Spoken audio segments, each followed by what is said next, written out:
Hey, gorgeous. Hello.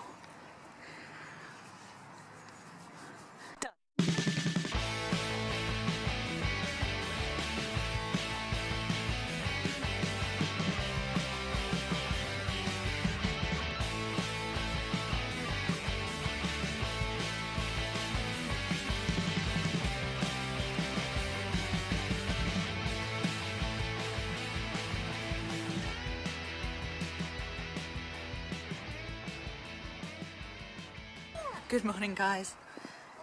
It's early Sunday morning. It's cold and I'm very tired. We are at the farm and we're going to make you a video today and show you what we do and explain why we do it and how it fits into our big life plan. So this is Polly and Mabel. They're pygmy goats and they're usually really noisy. Why aren't you so noisy today?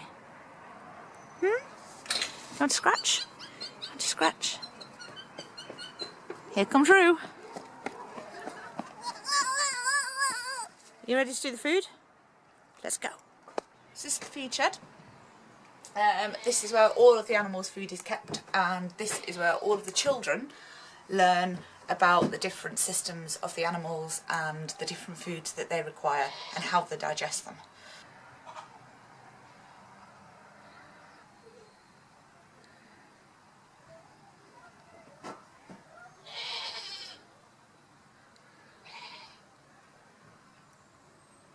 So what are you doing, Roo? I'm just going to get the animals some food, because that's the only thing that you have to do in the middle of the day. Like, wake up, go to the farm, feed the animals, make sure they're okay. All that stuff that you do for a farm. You'll muck them all out. Yep. Check that they're healthy, get them water, collect eggs. You know what you're doing, don't you? Yep.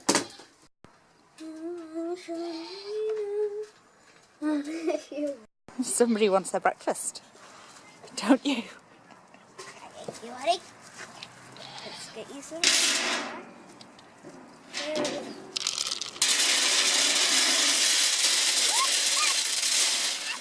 It's all on your head, little one. Right, she needs some hay as well, okay? But first we have to do the food.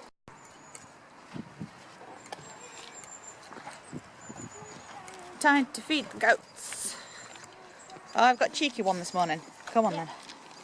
I always have Polly. You have Mabel. You can't have any more, madam. Good. It's all gone.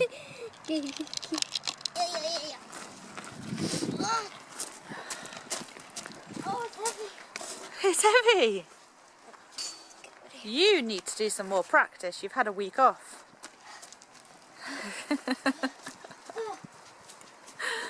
So, where we are is a small lottery-funded community farm that is attached on the side of a school.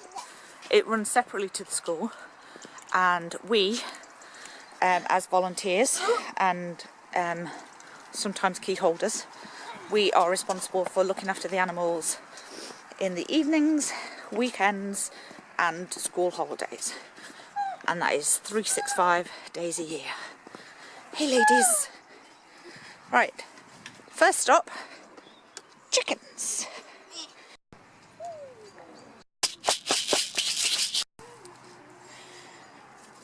Well, as it comes to winter and it gets colder, the girls, they stop laying as much. And today looks like they've not laid at all. There's a usual nest place here. No eggs today. Not yet anyway. So typically, as it gets closer to winter, a lot of chickens will stop laying. That's perfectly normal. If you've got chickens and the weather's getting cold and then you find that you're not getting as many eggs as you were in the summer, that's normal. Ladies, they can't come out at the moment because we have fox around and he's had the ducks, sadly. So the girls are being kept in their enclosure. It's a massive enclosure, they've got plenty of space. But they do want to come out, don't they? Yeah. Go on then, out. These are my babies. We've hand-reared these lambs and they are really lovely. Absolutely adore them. Are you ready for your breakfast? You've eaten all your hay. What are you doing? What are you doing? Hey, gorgeous. Hello. Now don't put your nose on the camera today. Nah. Nah. Hello. Hello. You else want a fuss? You want a fuss? Anyone else? You want to fuss again? Okay. Rue's going to feed in the pellets, but typically the pellets go all over the head.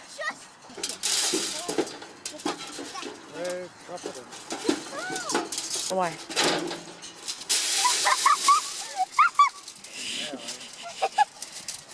Terrors. Right, they need hay. They need a full thing of hay, so it's probably 2 barrows.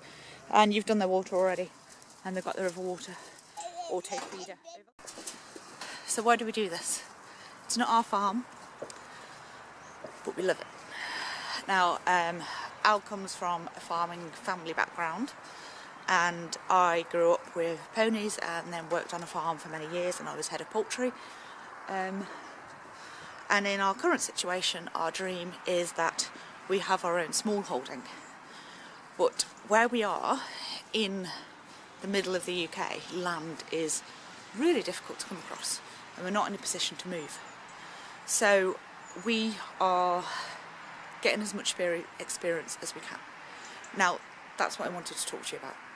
Follow your dreams. So when me and Al first got together many years ago, we had a little cottage in the countryside with quite a bit of land, and it was fantastic. But at that time, we wasn't in a position to do any farming. We both had full-time jobs. I worked for the NHS as in the communications department as project manager and marketing manager. And that kind of lifestyle wasn't really an option for us, although we knew that's what we wanted. We knew where we wanted to go. We knew we wanted this small holding. We wanted our own little farm, and we wanted to grow all our own vegetables. But it wasn't an option. What have we done to get here, or to get to where we're going? So over the years, we made a plan. Step 1, learn how to garden. Because we've been growing now for nearly 12 years, or just 12 years. And when we first started, I was a reluctant gardener, so to say. I didn't have anyone really in my family who was a gardener. My granddad tried to teach me. He grew some fantastic veg, and he had very regimented beds and that kind, but I wasn't interested. It ended up, look at that.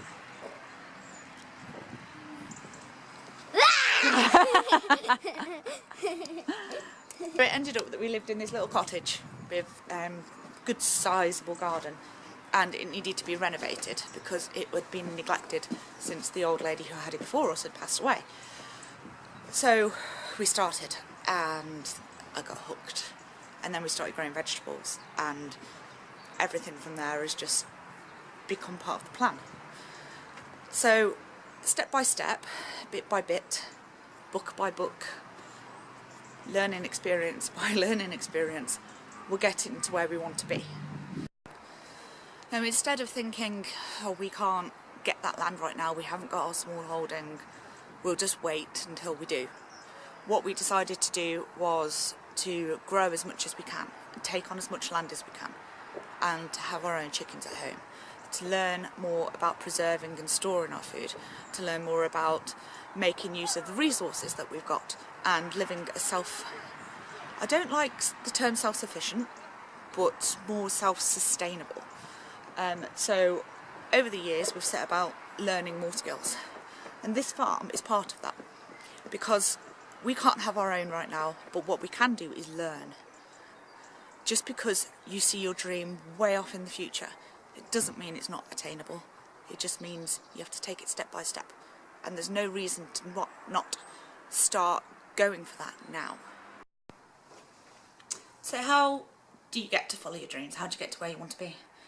What we did was we set out attainable targets. We set out things that we could do in our current lifestyle that we could change to make sure that when we got to where we wanted to be, we were kind of armed with the education and the experience that we may need. You're never going to be armed with all the experience, because when it's your own, it's completely different. But if you see your dream, you see your goal, you know where you want to be in, the life you're in right now is just, it doesn't seem like it's ever going to be possible. Don't give up. Just push and push and push. But what you need to do, read everything you can read, get any work experience that you can get, listen to people, talk to people, go visit places. Just arm yourself so that when you get there, it doesn't seem that far away. Does that make any sense? I'm so tired today, I'm sorry. I mean, the reality of it is, for us, is we have to get ourselves all dressed, all together, and we have to traipse our family over to the other side of town, and it is often cold, rainy, or scorching heat. But working with the animals, doing the jobs around the farm, it's all given us experience. It's also educating Rue, and that's another thing I want to talk about. What's up, Shouty?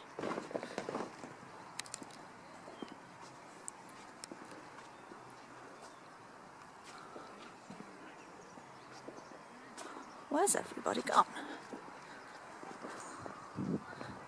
I don't know where they are. Anyway, what this community farm does, which is pretty brilliant, is it puts the responsibility of all the animal husbandry, obviously not the healthcare stuff, but the day-to-day work, puts that all in the hands of the children that are associated with the school. Now, they have to muck them out, they have to feed them, they have to water them, and they all have tasks that they do. Can I just show you? Hey, beautiful. Hello. Hey, gorgeous. Yeah, so they learn about animals. They also learn about death, because animals inevitably die or get caught by foxes. And they learn where the food comes from. And part of that isn't just about animals, that's also about growing their own food. We've got a lovely little polytunnel, and we've got 2 huge raised beds, another big raised bed down the end, and then other growing spaces as well. And I help them with growing some veg. Last year their seedlings frazzled in the polytunnel because someone didn't close the door or open the door. Are you following me? You want to be in the video? Hello. Hey. So when all their seeds frazzled, I grew them some extra seeds and planted everything for them. And this year I've got to try and source some extra seeds for them, and some other bits and bobs to help along with the farm, because you know, they're self-funding basically, and anything I can do to help, I'll do. We'll say, oh well, you know, you've got kind of a small holding, but it's all spread out over different pieces of land, and what's the point? Well, I say, don't eat the camera. That's exactly what I say, isn't it? Don't eat the camera. No. Need some hay? Yeah? Need some hay? So yeah, it's not ideal, and it's not ours, but it is our experience, and it's the way that we are getting to where we want to be. When we get land, we'll be more prepared. But I always say, set yourself some goals, and don't just look at the end goal and think, I can't get there, I can't do that, and feel disheartened. Just take tiny steps, and then one day you're going to look back and you're going to think, this never seemed possible, but I'm here. And you'll do it without even realising it. Won't they? You go. Maybe we're going to feed the baby sheepies. So tell me, what's your dream? Where do you want to be 5 years, 10 years time? And how are you working towards that now? Pop a comment below, let us know. and I wish you all the best of luck for getting there. Sorry, I'm distracted again. I can never make a serious video, can I? Rubbish.